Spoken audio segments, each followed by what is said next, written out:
ഇറാന്റെ തിരിച്ചടിയിൽ തല തല്ലി അമേരിക്ക അവരുടെ ഒഫൻസീവ് വാർ ഓപ്പറേഷൻ എന്ന പ്രൊജക്റ്റ് ഫ്രീഡം പരിപാടി തന്നെ റദ്ദ് ചെയ്തു. അങ്ങനത്തെ ഒരു സംവിധാനം തങ്ങൾ ഇനി ചെയ്യുന്നില്ല എന്നുള്ളത് പ്രഖ്യാപിക്കുകയും ചെയ്തു. രണ്ട് തരത്തിലാണ് ഈ ഫെബ്രുവരി 28 അമേരിക്കയുടെ പ്രസിഡന്റ് ഡൊണാൾഡ് ട്രംപ് ഈ മേഖലയ്ക്ക് ഇറാനുമായിട്ട് ബന്ധപ്പെട്ട കാര്യത്തിൻ്റെ യുദ്ധസമാന സാഹചര്യങ്ങൾ പ്രഖ്യാപിച്ചത്. അതൊരു യുദ്ധമല്ല, പകരം പ്രതിരോധവുമായി ബന്ധപ്പെട്ടതും സംരക്ഷണ സുരക്ഷിതവുമായിട്ട് ബന്ധപ്പെട്ട കാര്യമാണ് എന്നാണ് പറഞ്ഞത്. ഒരു ഭാഗത്ത് ഈ ഉപരോധ സംവിധാനങ്ങൾ നടത്തുക, മറ്റൊരു ഭാഗത്ത് യുദ്ധം ചെയ്ത് സാധാരണ ചെയ്യുന്നതാണ്. യുദ്ധം അവസാനിച്ചു എന്നൊക്കെ പറഞ്ഞിട്ട് ആ പരിപാടി അവിടെ നിർത്തിവെക്കും. അക്രമ കാര്യങ്ങളൊന്നുമില്ല, തൽക്കാലത്തേക്ക് വെടിനിർത്തൽ പ്രഖ്യാപിച്ചിരിക്കുന്നു എന്ന്. അത് ഒരു സൈഡാണ്, വൺ സൈഡാണ്. രണ്ടാമത്തെ ഭാഗത്ത് ശക്തമായിരിക്കുന്ന ഉപരോധവും ആക്രമവും രഹസ്യമായ രീതിയിൽ നടത്തും.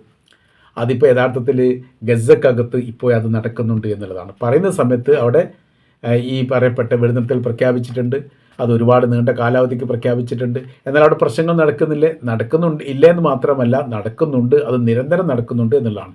സമാനമായ രീതിയിലാണ് ഇവിടുത്തെ പിക്ചറുകളും പുറത്തു വന്നിരിക്കുന്നത്. നമുക്ക് നോക്കാം എപ്പിക് ഫ്യൂറി എന്താണ് എന്നുള്ളത്. ഓപ്പറേഷൻ എപ്പിക് ഫ്യൂറി എന്നാണ് അതിന് പറയുന്നത്. 2026 ഫെബ്രുവരി 28 അമേരിക്ക ഇസ്രായേലിൻ്റെ പിന്തുണയോടുകൂടി ഇറാനെതിരെ ആരംഭിച്ച ആക്രമണ ഓപ്പറേഷനാണ് ഈ പറയപ്പെട്ട എപ്പിക് ഫ്യൂറി.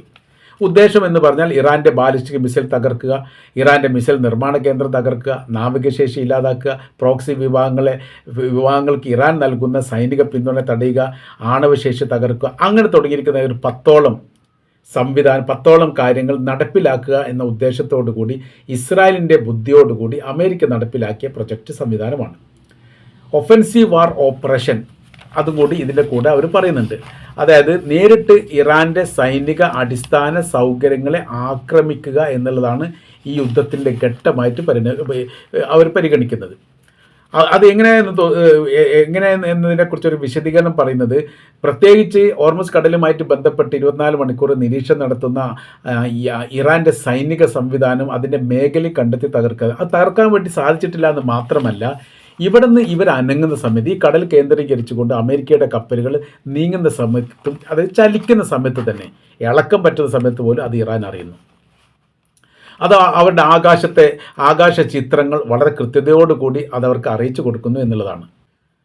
സാറ്റലൈറ്റ് ചിത്രങ്ങൾ അപ്പാടെ പകർത്തിക്കൊണ്ട് അത് കൃത്യമാക്കിയിട്ട് അമേരിക്കയുടെ കപ്പലിന് നേരെ ആക്രമണം നടത്തുക. അപ്പോൾ ഇവർ പോലും അറിയാത്ത രീതിയിൽ അപ്രതീക്ഷിതമായിരിക്കുന്ന ആക്രമണം ഇറാൻ്റെ ഭാഗത്തുണ്ടാകുന്നത്, ഇതിനെ പ്രതിരോധിക്കാൻ സാധിക്കാത്ത രീതിയിലുള്ള പ്രയാസം അവരനുഭവിക്കുന്നു.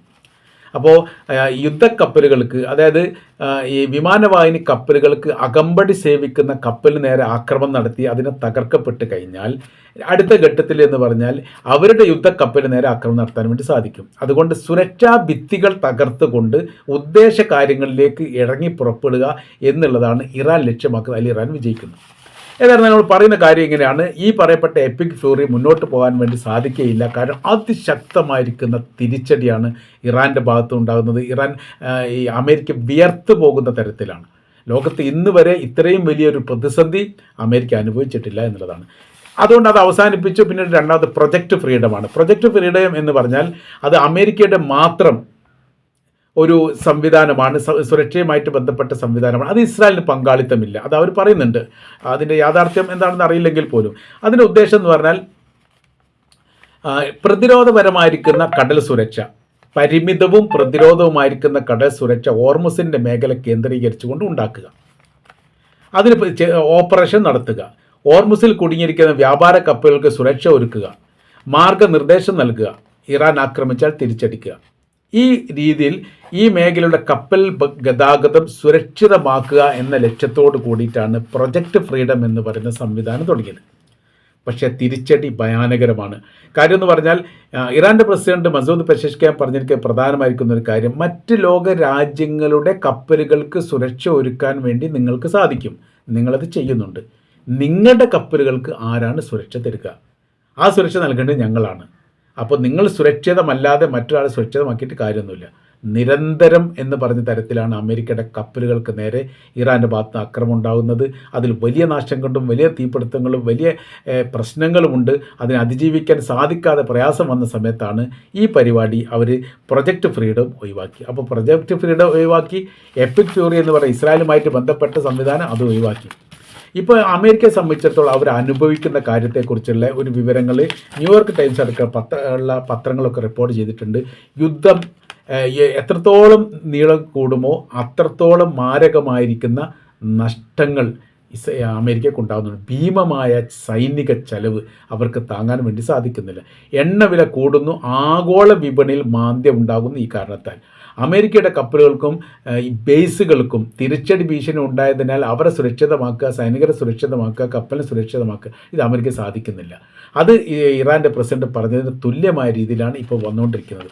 ഇതിനെല്ലാം അതിജീവിച്ച് കൊണ്ട് ഇതിനെ മുന്നേറുക എന്ന് പറഞ്ഞാൽ വലിയ പ്രയാസമുള്ള കാര്യമാണ്. അതുകൊണ്ട് ആ പരിപാടിയായിട്ട് നിർത്തിവെക്കാനാണ് ഇപ്പം നിലവിൽ അമേരിക്ക തീരുമാനിച്ചത്. അതിനൊരു കാര്യങ്ങൾ പറയുന്നുണ്ട്. മുഴുവൻ പാകിസ്ഥാൻ നൽകുക. മധ്യസ്ഥരായിരിക്കുന്ന ആളുകൾ നിരന്തരം ഞങ്ങളുമായിട്ട് ബന്ധപ്പെട്ട് പറഞ്ഞതിൻ്റെ അടിസ്ഥാനത്തിൽ തങ്ങൾ എന്ത് ചെയ്യുന്നു നിർത്തിവെക്കുന്നു എന്നുള്ള ഡൊണാൾഡ് ട്രംപ് ഈ വിഷയമായിട്ട് ബന്ധപ്പെട്ട് പറഞ്ഞത്. ഇതിൻ്റെ സ്ഥിതിയെക്കുറിച്ച് പറയുന്ന സമയത്ത് ഇറാൻ്റെ 7 ഗൺ ബോട്ട് അമേരിക്ക തകർത്തിട്ടുണ്ട് എന്ന് ട്രംപ് പറഞ്ഞു. അതിന് ഇറാൻ മറുപടി പറഞ്ഞു, 5 നിരപരാധികളായിരിക്കുന്ന മീൻപിടുത്തക്കാർ, അതായത് ഈ മേഖലയിൽ ജോലി ചെയ്യുന്നവർ കൊല്ലപ്പെട്ടിട്ടുണ്ട്. അതിന് തങ്ങൾ തിരിച്ചടി നൽകും. നിങ്ങൾക്ക് ആളുകളെ കൊല്ലാൻ ആരാണ് അധികാരം നൽകിയത്? അതിൻ്റെ മാരകമായിരിക്കുന്ന പ്രഹരം നിങ്ങൾക്ക് നേരെ ഉണ്ടാകും എന്ന് പറഞ്ഞ് വല്ലാതെ സമയം കഴിയുന്നതിന് മുമ്പാണ് ഈ മേഖലയിലുള്ള അമേരിക്കയുടെ സർവ്വ മേഖലയ്ക്ക് നേരെയും ശക്തമായിരിക്കുന്ന ആക്രമണം നടത്തിയത്. പ്രതിരോധിക്കാൻ സാധിക്കാത്ത വിധം ഓടി ഒളിക്കുന്ന സ്ഥിതിയിലേക്ക് അമേരിക്കയുടെ സൈനികർ കപ്പലിൽ വെച്ച് ആയിട്ടുണ്ട് എന്നുള്ളതാണ്. അപ്പോൾ ഇറാൻ്റെ തിരിച്ചടിയുമായിട്ട് ബന്ധപ്പെട്ട് തിരിഞ്ഞോടുന്ന ഒരു സ്ഥിതി അമേരിക്കയുടെ സൈനികർക്ക് ചരിത്രത്തിലുണ്ടാകുന്നത് ഇതാദ്യമായിട്ടാണ്.